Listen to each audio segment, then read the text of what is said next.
Hi, I'm James McToldridge and I run Player Show.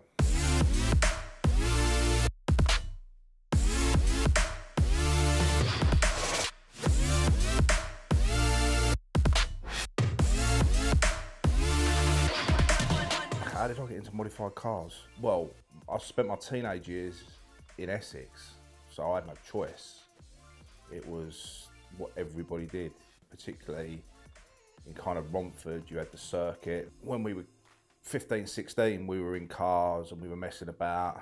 And then as soon as you got your license, that was it. You got your first car. Mine was a Mark 1 Golf. You went out, you put wheels on it, you got involved, and back then it was totally different to what it is now. It's been with me 23 years now. With my first car being a Mark 1 Golf, straight away I got bitten by the VW bug. I think I had a VW all the way through my teenage years. I had Mark 1 and Mark 2 Escorts as well, but I always sort of went back to VWs. Back then it was very much a cruise scene, which was great, but as I kind of got more into the VWs, it was more about show cars and taking cars to shows. And then sort of fast forward 10 years of just going to various events, various car shows. I went to a big event in Austria called Wörthersee, which is a huge VW event, sort of held around a massive lake that spans like sort of 3 weeks of every summer. And literally I was drinking in a bar with a friend of mine, and we just decided that we needed to put a show together. And that was 11 years ago. And we just sort of sat there and we were just kind of spitballing about what was good about shows, what was shit about shows. Our first idea was to run a kind of gumball event, but for VWs. Thankfully we didn't do that. That would have been in like May or June of that year, and by the end of August we'd had our first show. We basically came back, found the venue and just put it on. There was no money in it whatsoever at the time, and it was purely just to get everybody together, like-minded enthusiasts, and it was purely VW based. But because of other stuff that I liked, because at the time I had a Mazda RX-7 as well, I wanted to bring a few other sort of cool cars in, and that was kind of what made it a little bit different. And then that, yeah, it's 11 years ago, and from there it's just spiraled. So from the first show, which was mainly VW based, held at North Weald, we filled a hangar full of cars. Everybody had kind of really sort of enjoyed the day, and it was a little bit different because there was obviously 90% VWs, but scattered in amongst these was some other cool stuff. Back then it was called VW Players, and we decided to lose the VW. VW and Ford are probably the only sort of marques that have got sort of specific shows directly for them, and they're very well attended. And we decided, well, we don't want to do that. We want to do something different. We want to create a different vibe. We want to get everybody together. And then we just concentrated on making it a little bit different. We were quite well known in the VW scene, myself and Carl, for building sort of outlandish cars. Kind of played on that, and we decided to just bring everything together. But what we wanted to do was have it so that everybody knew what type of car would get into the show without us ever writing it down. We never said, oh, your car has got to look like this, or it's got to look like that. So this was at the start of the, dare I say it, stance era, when everybody was like, your car's got a certain amount of camber, it's got to be as low as you can. And we were very lucky that through our friendships, we got great association with two of the most important brands in the aftermarket industry now, which is Rotorform wheels and airlift suspension. And this is back when airlift wasn't a big name over here, and people were like at home making air kits for their cars, which was sketchy as fuck. And these guys were building bolt-on kits, and we were lucky that we got association with these guys early doors.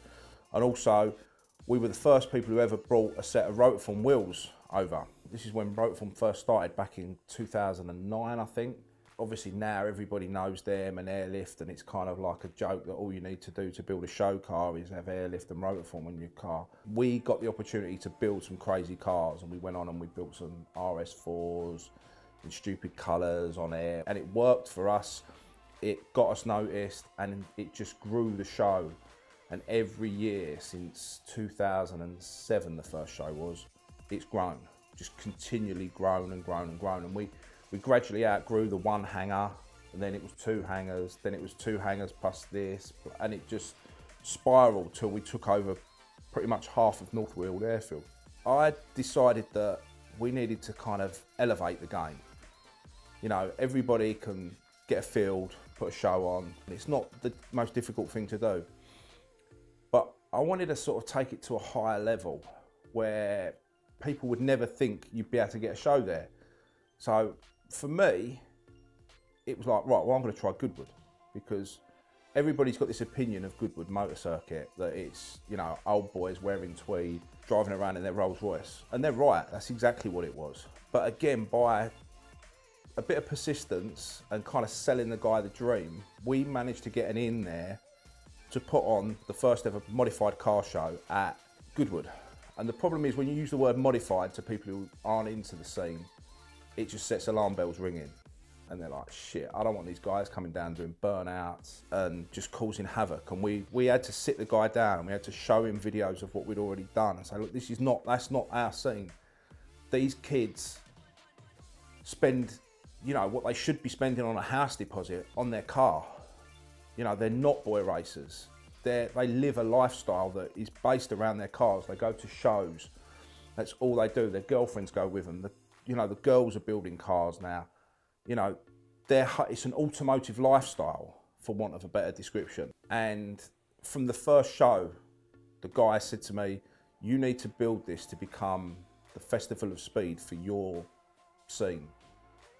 And that's what we've done. This year will be our 6th year there, and we've expanded into 2 days now.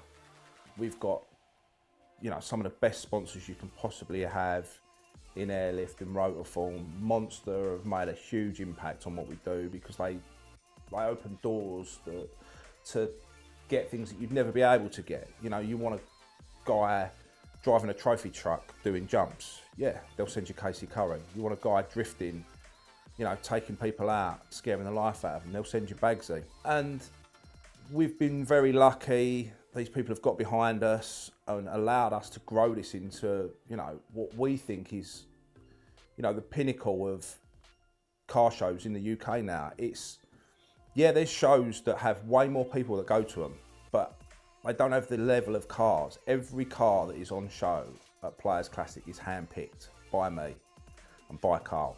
We sit and we go through every car and we pick it.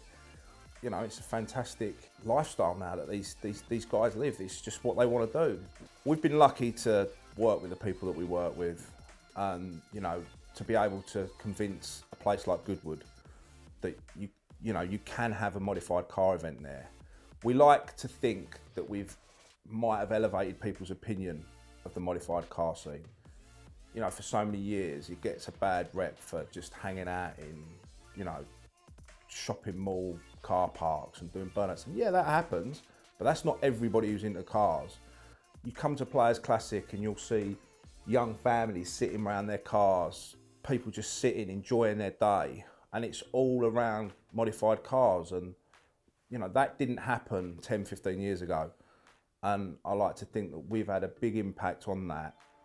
And, you know, in the wake of what we do, other shows have come along, and, you know, all the better for it, in my opinion. I think the modified car scene, certainly the side that we're involved in, is strong and healthy.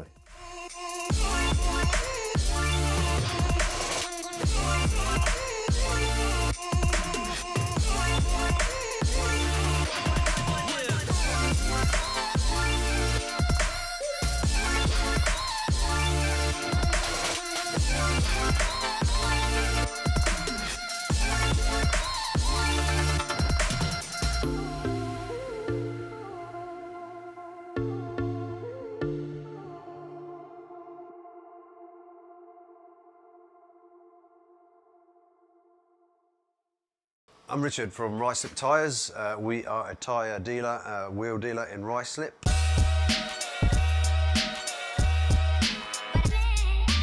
What got me into cars? My dad got me into cars many years ago. He used to import Japanese cars when I was a kid, engines, cars. from Japan and then sell them out here in the UK. So from the age of, as early as I can remember, I was going to work with him in his truck and stripping down engines and racing around in Jap motors, really. Predominant business, obviously the bread and butter stuff is the run-of-the-mill tyres for obviously people in the area.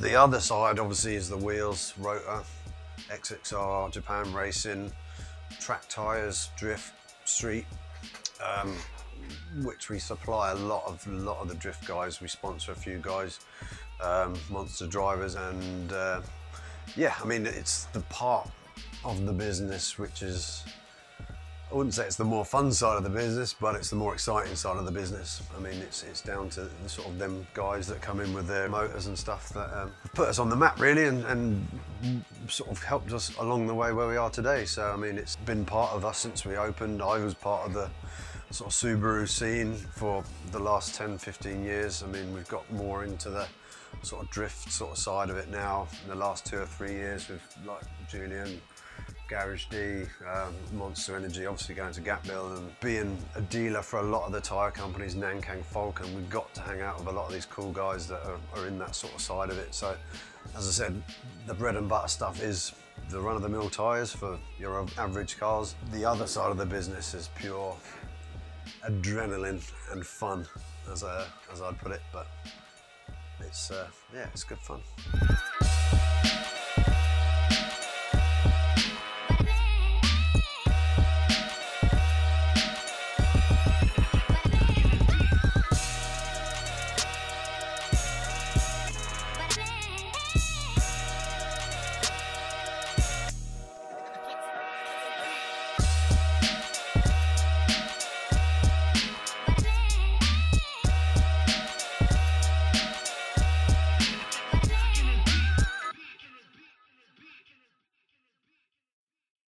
Hi, I'm Julian Smith from Garage D in Watford. What I'm gonna talk about. What I'm gonna talk about. What I'm gonna talk about. The whole car scene for me really was a childhood thing because my family, parents and that, we're all car enthusiasts. Growing up in County Cork in Ireland is a massive rally scene, hot rod, autograss scene, and even if you kind of follow a lot of the drift scene now from Ireland, a lot of it is based out of County Cork. Growing up there for me was just absolutely amazing. When the Cork 20 International Rally went past our door, it kind of gave me direction at school, so I kind of chased my dreams to London to try to find streets paved in gold. Didn't really happen, and worked my way up through the general kind of garage scene, mechanic scene, etc. But I always kind of followed my dreams, which was the cars, and especially going sideways. From the beginning of the drift scene in the UK, that gave me kind of the taste of what I wanted to do, and very quickly develop the scene in Ireland as well. And with that, I ended up traveling worldwide, doing filming, doing driving, competed in the D1 Championship when it came to Silverstone, and worked with a lot of very famous people around the world, which gave me great contact, and that led me to setting up Garage D, which has now been going for 8 years, and from that it's rapidly grown into a very large kind of international concern, where it sees me around the world working for my own company now. We work on brand new GTRs. We've always got the ultimate kind of Japanese supercar selection here at any time, and I literally live and breathe it 24 hours a day. It's what feeds me, it's what makes me happy, it's what makes me sad. It's my responsibilities for, you know, for myself, my family, my customers, and it is a pretty crazy cool lifestyle, which even here late at night is what we do. And I can safely say that there's probably people that complain about their jobs, but you know, I do have my bad days, but I love my job and every part of it.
I'm Jordan. I run Slams UK, the clothing company, and Gravity Show, which is through Slams UK as well.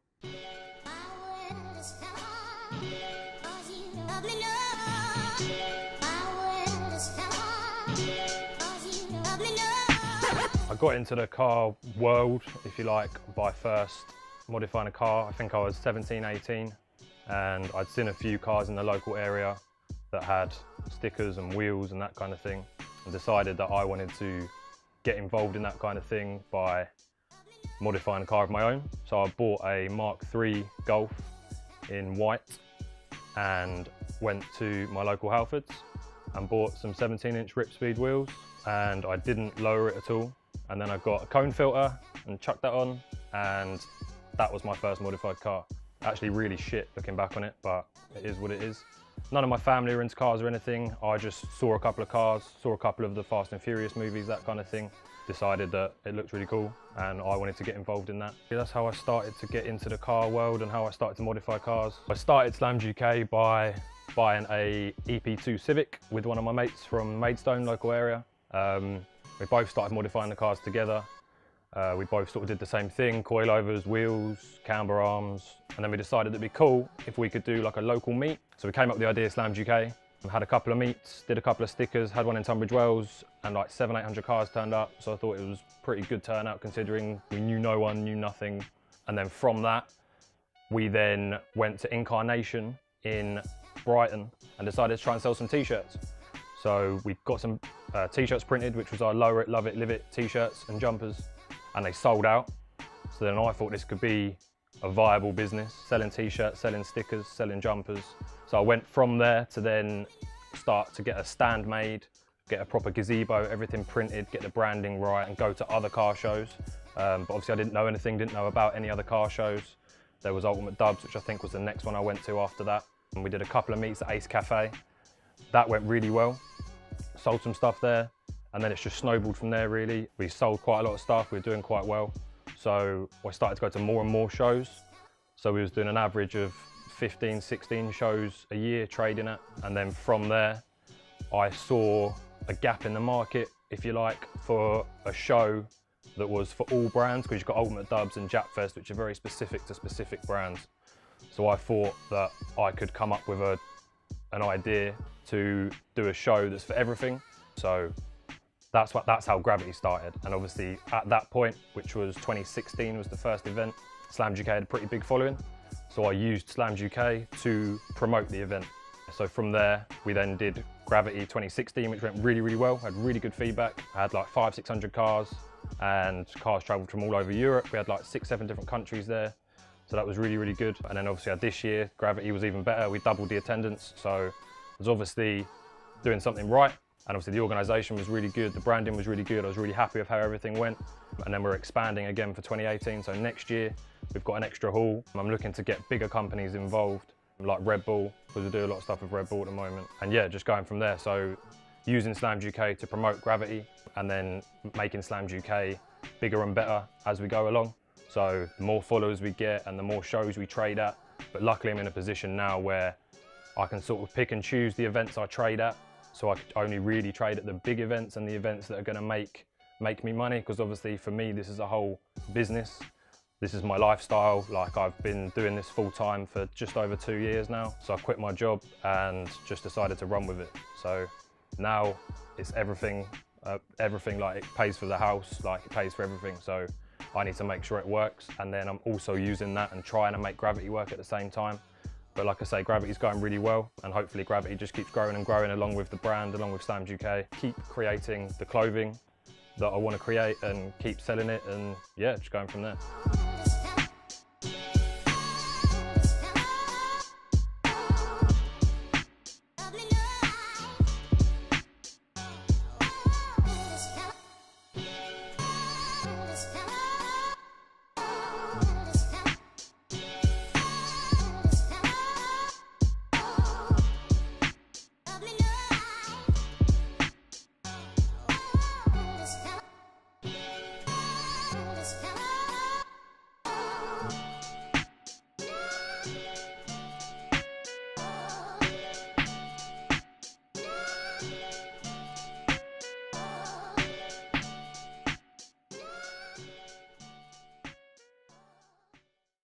Hey, I'm Bagsy. I'm a former British and European drift champion.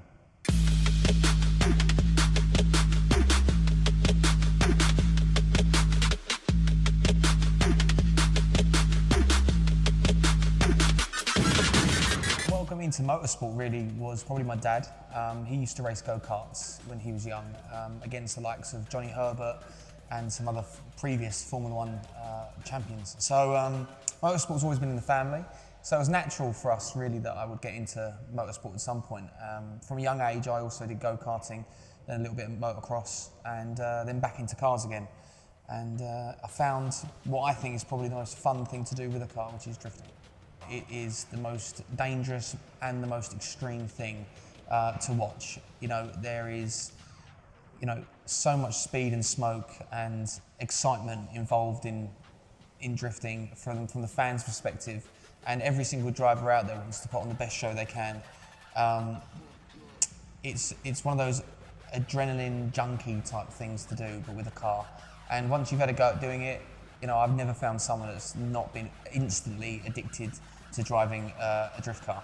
So it's only a matter of time before I think most people see it or have a go at doing it and they love it. Drifting for me really gave me the opportunity to travel the world and make a lot of friends doing that. I've got friends in countries that I would never have dreamed of having because of drifting. It's got me to hot places, it's got me to cold places, and a lot of in between. And this is something I couldn't have achieved without drifting as a motorsport and doing it as a profession. So it's given me life really that I'd never thought I would have had.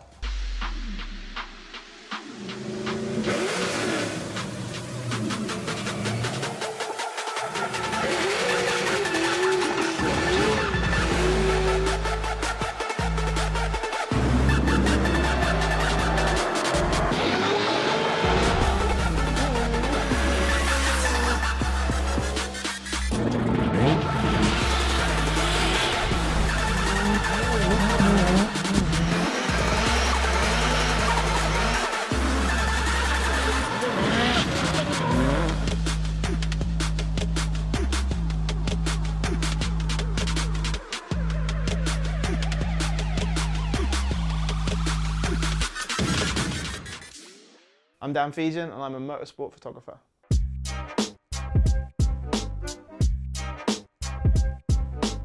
I used to obviously read all the publications. Like I had many issues in Max Power and Fast Car, not for the girls but for the cars, as boring as that sounds.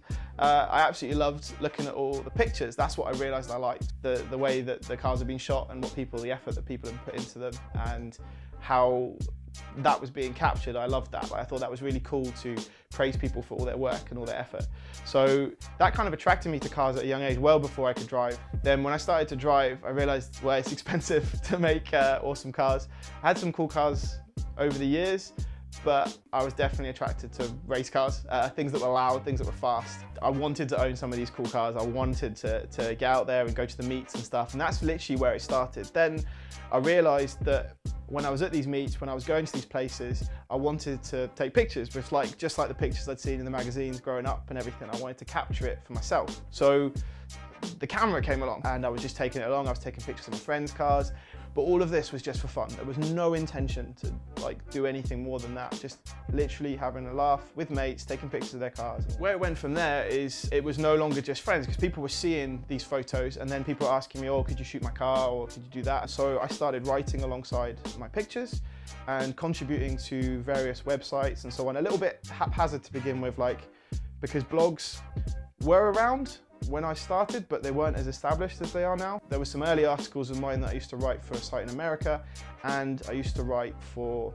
Fueltopia. So the Fueltopia website allowed me to have a platform here in the UK which showed off my content and get it seen by more people. Again, still just a hobby. So I was really enjoying writing, I was really enjoying taking pictures, creating these blogs, getting seen by, I don't know, a few tens of people, but it was exciting. It was great to be involved with it and to have a purpose inside the car scene and be able to create content. I remember being absolutely terrified when I put down the first amount of money for my first DSLR. I knew I wanted to take pictures. I knew that I wanted to be involved in the scene, and again, like I said, had a purpose. So it was massively important, and I thought this was the best place to start. Fortunate enough for myself, because I'd put my stuff everywhere at the time and it was all over the place, I got spotted, and I was put forward for things, and a lot of it was thanks to Fueltopia and thanks to James Gilbert there, who gave me opportunities to go to events and have access to things that I wouldn't even know how to begin to get into at the start. And it was, you know, it was nerve-wracking when I first started doing all these events and doing everything, but it was so rewarding to actually be there to capture stuff and to get the best seat in the house, which is really, as a motorsport photographer, you do have the best seat in the house. So when I was approached and someone said, would you like to do this event and this is what we'll pay you, I was like, pardon? Yeah, I'm actually going to get paid to photograph an event. So that was a game changer then. I realized that from that moment on, maybe I could do this full time. Maybe I could actually make a living out of this. And it kind of just grew from there. It was a case of meeting everyone, accepting every opportunity, and just going from there and just being willing to photograph anything and everything and improve my skill set and just generally work on anything. I was happy to shoot anything. As long as I had my camera, I was happy. And that is the kind of mentality I've grown with as I've done this, and it has definitely paid off. Picking up the camera and deciding to make a living from it has been one of my hardest choices. It was one of the scariest choices I ever made, but it has 100% been the best thing I ever decided to do. Having a client like Monster Energy, which has always been incredible to have that behind me, the backing that they've given me and the events they've sent me to, the places I've been to, the people I've met. I've been all over to places I'd never thought I would have ever been to, all over Eastern Europe to Abu Dhabi, or just all across the UK, places I never even thought I would have ever wanted to go to. I get to go to them, and I've met people there and made friends around the world thanks to my job.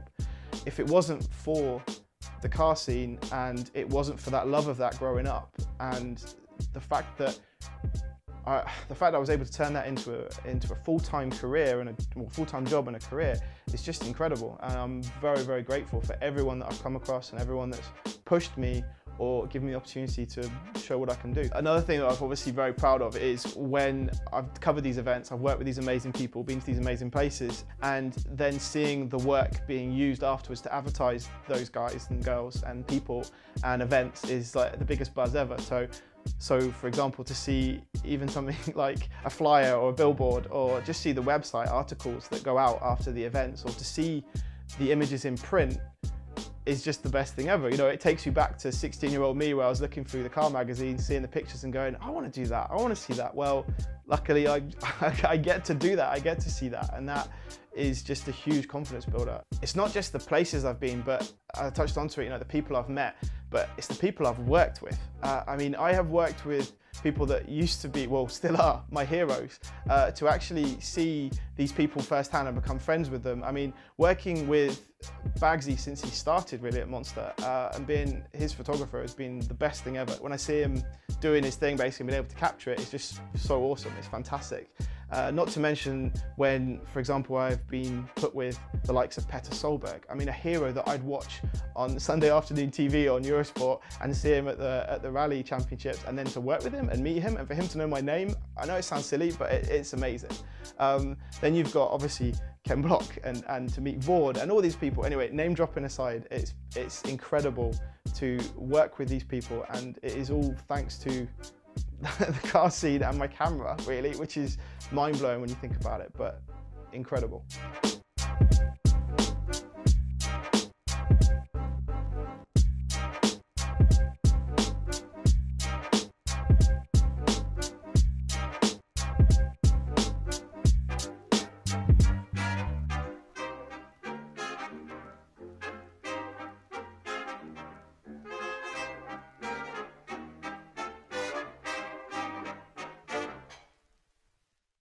I'm Gianni, and I'm the owner of Status Error.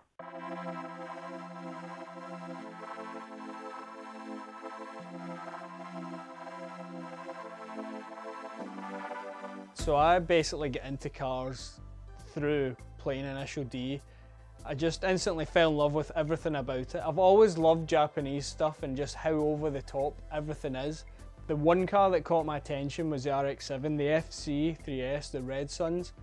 So I thought, I wonder like, can you buy these in the UK? Are they available? So I done a quick search on eBay, and to my surprise there was one within 10 miles of my house, and it was only £1,000. So I thought, let's do it. I know nothing about cars, I know nothing about how the engines work or anything. So my friend and myself went, we bought it. I had to keep it his because I was too scared to tell my parents that I had bought a second car. I finally got it home, and through internet forums and just research, I made some new friends. One of them who came over and started to show me how to do stuff to the car, like lowering springs, just general tune-up stuff. And I thought, this is awesome. Like, I absolutely love it. Before I get into cars, I was heavily into skateboarding. I just love everything about it, but particularly I love the design element to it. I love all the your World Industries, your Blind, all the sort of colourful stuff. Going to car meets and other shows, I noticed looking at cars and particularly stickers, there wasn't anything that stood out to me that had the sort of bright colours and the just old school feel of the skateboard stickers that I've grew up loving. So I thought, yeah, why not bring that to the car community? So Status Error started with a small run of stickers. I actually got in touch with the guys at Driftworks and asked if I could put some stickers up to give away on their forum. So they allowed me to do that. To my surprise, within a few hours, they had all been snapped up completely. So after that, I thought, let's try another design. So after a couple of sticker designs, I started to sell the stickers, and they were actually doing surprisingly quite well for me. And it just made the natural progression. I went from stickers to t-shirts, key rings, hats, stuff like that.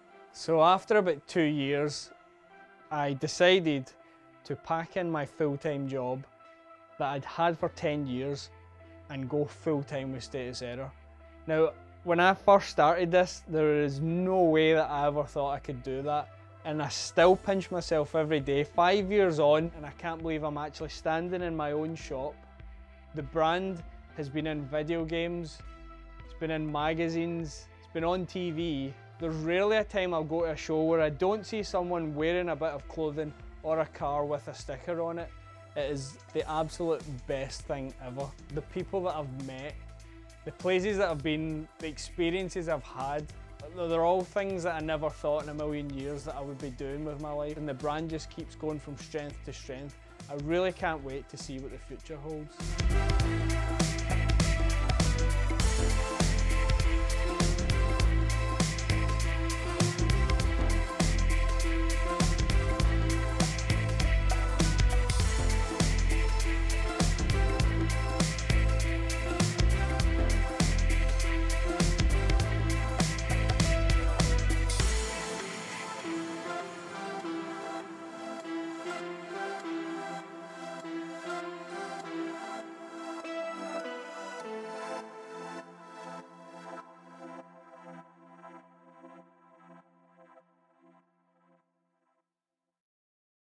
I'm Ian Waddington. I'm the lead fabricator at SB Motorsport.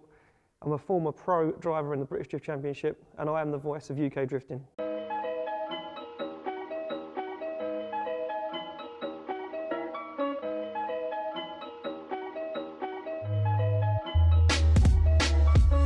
So I guess like many other people, I got into cars through my father. I used to customise, I guess, these cars back in the 70s and 80s, old American cars and full Capris and whatnot, and he always used to tell me stories about when he used to do his cars up and show me pictures and whatnot, and a lot of his friends had American cars and they were into that sort of thing, so I kind of was brought into it naturally that way. His friends all then had kids, so there was like a whole collective of us that grew up together with their parents already involved in cars, so that kind of cemented it for me. As I got older, 15, 16, naturally got more and more interested in cars. My dad bought me a few cars from the scrapyard where he had a workshop years and years ago. Me and my sister learnt to drive there back when we was, like I say, 15 years old. For me, it was always kind of in and around me, and people were always pushing cars on me, I guess, from the very, very start. That only generated my interest more when I started driving myself. Quickly got into modifying cars, and I guess it went really quick. It went from just driving a little 1.2 Renault 5 around and always wanted a Renault 5 Turbo, to then jumping straight into a Fiesta RS Turbo and get my first job within the motor trade, I guess, at Odd Kid Creations, which were a specialist in full tuning. We built some pretty cool cars together, me, Jano and the guys down there, and I guess for me that's where the whole car culture scene then come on board, because he introduced me to the side of cruising and car meets, and he was quite a big name in that scene. He kind of drew attraction to him, and I kind of liked that side of it, and from then on Fords weren't really doing it for me. I wanted to move further in, I wanted to go faster. I caught drifting one night, a few roundabouts down Lakeside, local place, a few guys drifting some BMWs around a roundabout, and I thought I need to get into that. Quickly found out about 200 SXs. A good friend of mine, Tom, bought an S13. Was instantly blown away. This car was 20 odd years old, 1.8 turbo, and it was twice as fast as my Fiesta Turbo. Next thing I knew, I found myself in an S14, and pretty much from there on out is history. So I ended up here really doing what I do fabrication-wise at SB Motorsport, because it really goes way back to when I was doing the stuff with Odd Kid Creations. You could never really find people that wanted to do the stuff that you wanted to do. You had an idea in your mind of what you wanted to create, how you wanted things to be built on your car. And I guess one of the things I liked about when I worked at Odd Kid Creations was he used to do a lot of that himself. So being a fabricator, being able to weld, cut, use a lathe, use a milling machine, it made it more desirable to build my own stuff. So I built a few of my own cars and then carried that kind of fabrication and skill from the Fords into the Japanese scene. And when I started building my S14, I kind of then see what the guys in the States were doing at Formula Drift and in Japan, in D1, and didn't have the money to go and pay somebody to fabricate me some boost hoses or a tubular front end or build a roll cage or, you know, design specific geometry components that I wanted that I couldn't afford. Stuff, modified hubs, you know, they were just a dream when I first started driving.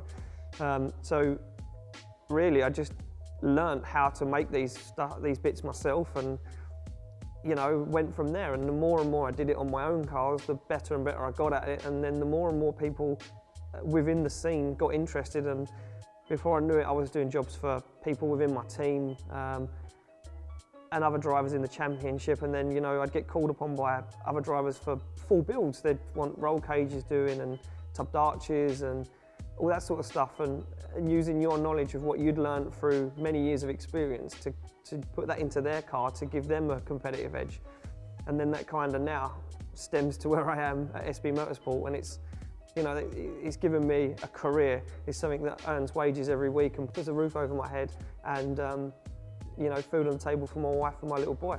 So, you know, I'm kind of really thankful for the car scene. You know, it's taught me a lot and it's brought me a long way in the 10 plus years that I've been in it. So another aspect of what I do is the commentary for the British Drift Championship, the Irish Drift Championship and the Drift Cup feeder series.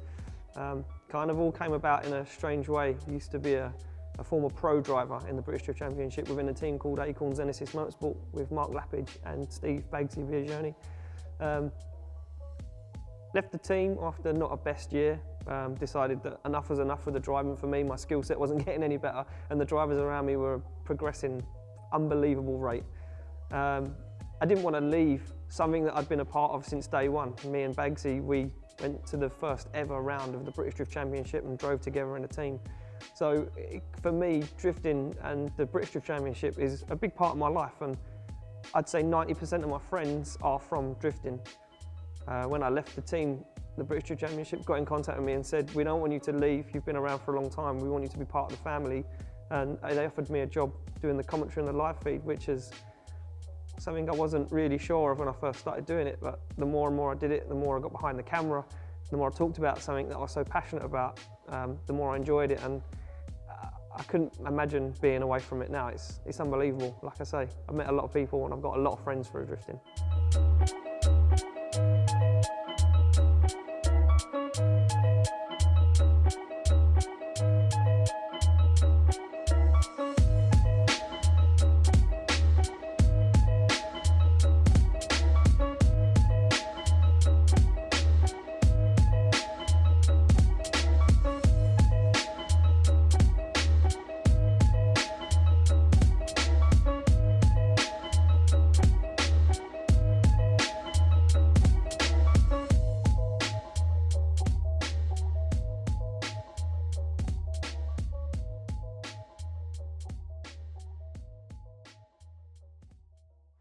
Hey, I'm James Deane, professional drifter and European champion.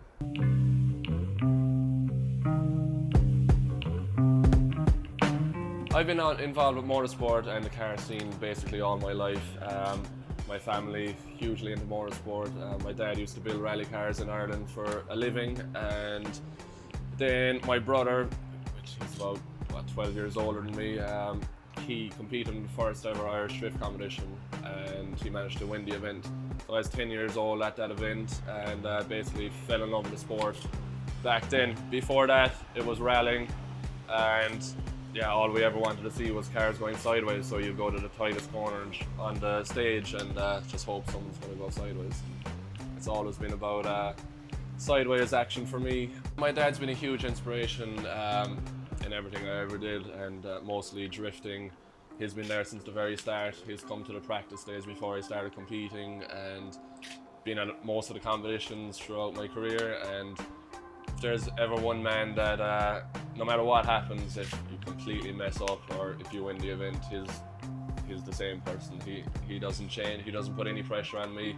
He's really calm, and yeah, having a father like that really makes the whole thing a lot easier. He just supports me no matter what I want to do. Being involved in the motorsport and car community all my life, yeah, it's great. Like, all of my best friends back home, they're all the same, hugely into motorsport. Family, hugely into motorsport, and I'm very lucky to be able to travel the world doing what I love, and yeah, making friends each and every weekend. And it's just something completely different. Like, if you have a normal job, a lot of people don't get to experience what we experience.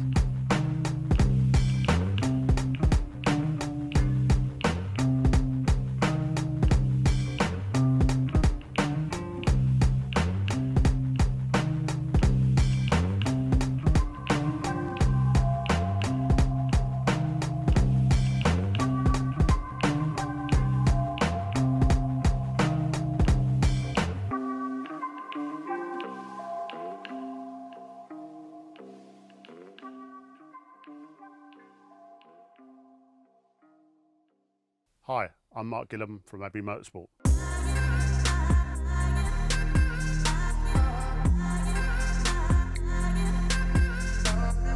Been around the Jap car scene since 1990, but I've only worked at ABBEY with my dad since 2000, spent 5 or 6 years before that in the motorsport game, and before that in a normal garage. But cars have been me since I was born, because my dad's had the business for 53 years now, ABBEY, so I was kind of brought up with a spanner in my hand. As I said before, I was always going to be in the motor trade, really, with my dad owning his own garage, and moving forward, went to college at school to learn about cars and worked in a normal garage, then motorsport, and then back to ABBEY when the Japanese cars turned up in the UK, like late 80s, early 90s. I suppose the first car I ever saw that my dad worked on, Tony, was the original Godzilla, the BNR 32 GTR, and that's how ABBEY Motorsport kind of got its name. We built the business where we're here now in Oxted, and we built some good cars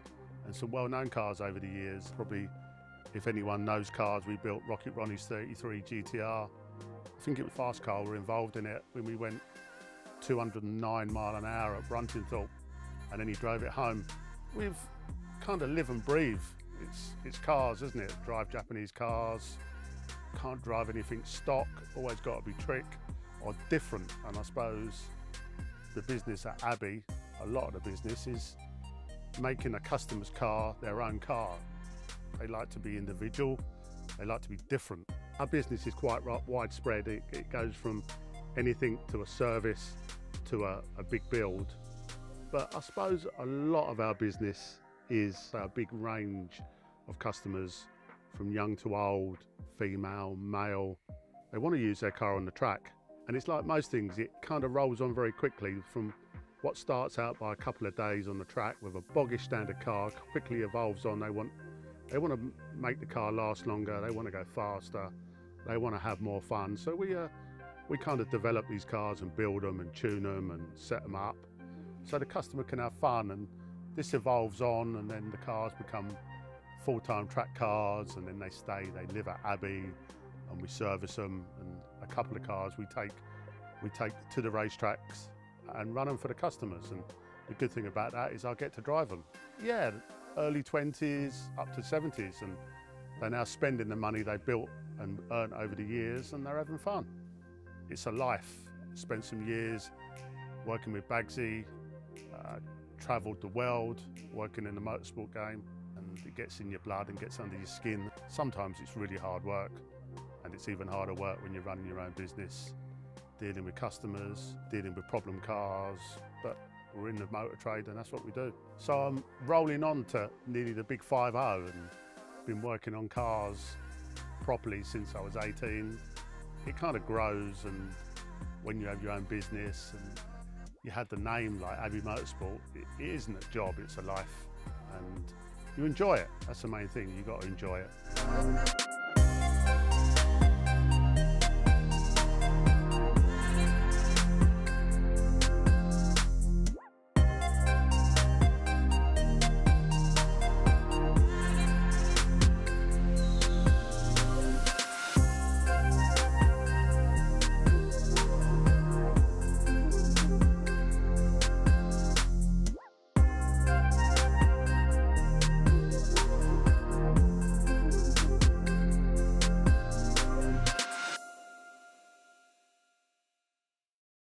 I'm Danny Grundy, and I'm a professional drift driver in the BDC, and I'm also a judge at King of the Ring UK.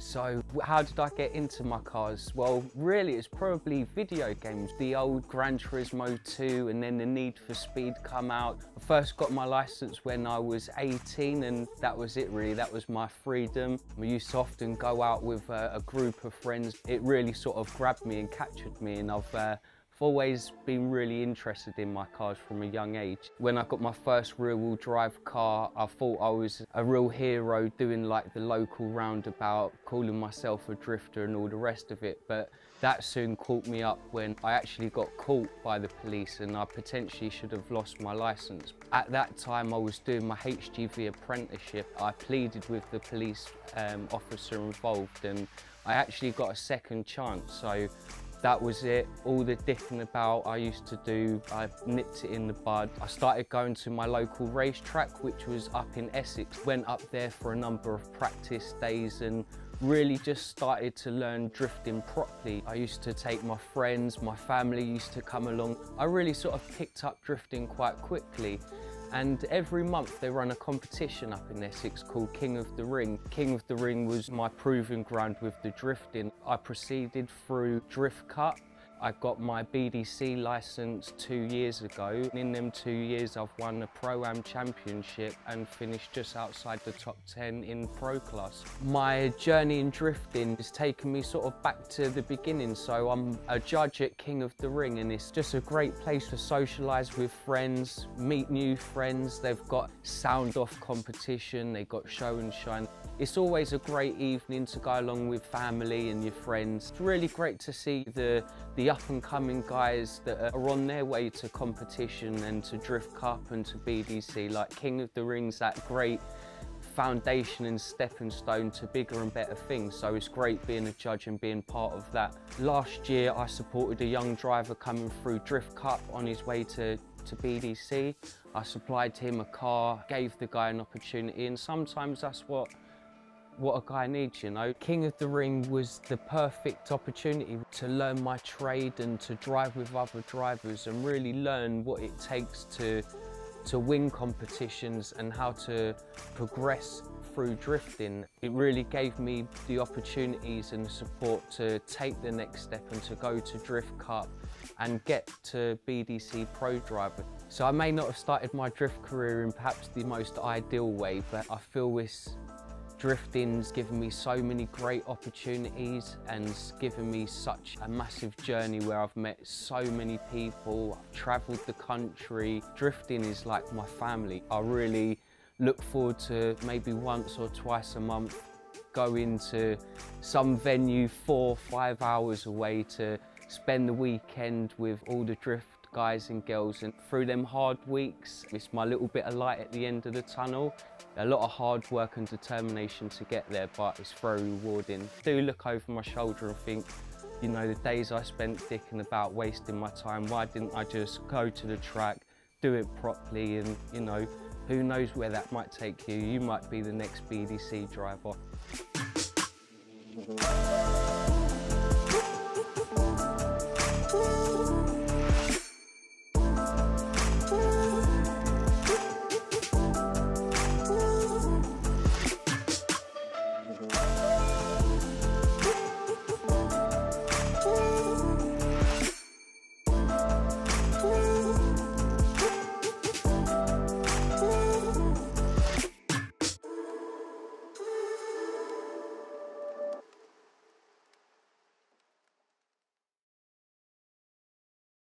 Boy racer. Well, that's a term that's thrown around a lot, especially I've noticed it in the last few years, even more so, and it's hugely negative, really. I think it's unfair to label everyone who enjoys cars and has got a passion in cars as a boy racer. I think that's insane. Boy racers. I guess I was a boy racer back in the day, in my Fiesta Turbo, cruising up and down Southend Seafront. I don't think you can class everybody in the car scene as a boy racer. Boy racer term, I think, has massive negative connotations, generally with people that don't understand the car community, or they don't understand what's going on within the car world. They don't understand that this is a massive part of a lot of people's lives. Boy racers definitely do exist. I mean, I've seen it all. You go to meets and there is always someone there who wants to, in their eyes, show off, look cool, maybe impress a girl or a boy, but really it's quite annoying. Yeah, boy races still exist, and no doubt they're in a car park at Beckton or wherever, doing burnouts or doing reverse donuts, because 9 times out of 10 they've got front-wheel drive cars. Boy races do exist, but they're not just your average Corsa guy in a McDonald's car park doing burnouts and shit. It's a lot more than that. I suppose I've been around a long time, and the word or the meaning or the thing, the boy racer, something that was around quite a lot when I was young, that people were racing on the street and they were young. I first heard the term boy racer when I was in school. And basically back then a boy racer was somebody who had generally they had a Mark 1 or Mark 2 Escort, and they would drive around what was called the circuit in Romford, which was like a series of one-way streets, and they would invariably go sideways wherever they could. And this is 1991, 92. That, to me, if someone says boy racer, that is what a boy racer is or was. Okay, the negative side of it is the people that go to the meets, do the burnouts, cause all the noise, upset people, upset residents, drive too fast, street racing. That's all the negative stuff. And I'm sure at some point in my life, especially when I was younger and I first got in my first turbocharged car, yeah, I was probably a boy racer to so many people. I guess I was a boy racer back in the day, in my Fiesta Turbo, cruising up and down Southend Seafront. I don't think you can class everybody in the car scene as a boy racer. It's quite a broad spectrum of people. I think people, will get into cars when they learn to drive, and then a lot of people will find it's the most fun thing they've got to do at that time. Especially speaking from experience, when I passed my driving test when I was 17, all I wanted to do was be in my car. I think the day I passed my test, I don't think I got out of it for about 24 hours. I just loved driving. And I met a lot of people along the way that felt the same way too. So, it kind of just, when a car cruise or a car meet happens, people get excited about the fact that a lot of people that share those interests are all going to be in the same place. And, you're talking about a lot of people. So, of course, there's always going to be a minority of people that are probably wanting to show off a little bit or be the centre of that attention. And that's what gets really the group of people a bad name. We're not here to pick and choose or judge, but at the same time, kids would be kids, but people kind of haven't worked out there's a time and a place either. I think to use that label for everyone is, or to use it as just, it's not especially the fact that it's a boy racer, it gears you to think that it's towards the young, towards people that are just learning to drive, towards those that back in my day, making me sound old, but driving around in the 1 litre Saxos with the big bore exhaust and the Fiestas with the big bore exhaust and so on. That's the boy racer that I have in my head, which was kind of what I was anyway back in the day. So for me, boy racers exist, of course they do, but what is a boy racer? So you've got someone in a Fiesta driving really fast, and you've got someone in a Lamborghini driving really fast. They're both boy racers, as it were. Do you tar the chap with the Lamborghini with the 2 noise levels the same as the young kid when he could have a Nova with a noisy exhaust? So for me, the way it's changed in the last 10, 15 years is quite big, because guys have spent more money now. From back when I was driving around up and down Southend Seafront, a lot more people are investing more money, newer cars, better wheels, better paint jobs. You know, these guys are investing a lot of money, a lot of time into what they do. Even though that kind of thing still exists now, it's not the same as what it was. It's to me, the term boy racer gets bandied about by the media and people, and everybody gets tarred with that brush. But that's not what everybody is. Just because you're into modified cars doesn't make you a boy racer. I know people who've got RS6s on air, you know, and they've spent, you know, £70,000 on these cars, and they barely drive them fast because all they want to do is take them to shows and make sure they look pristine and they sit right and the wheels are right and the interior's right. It's not a boy racer.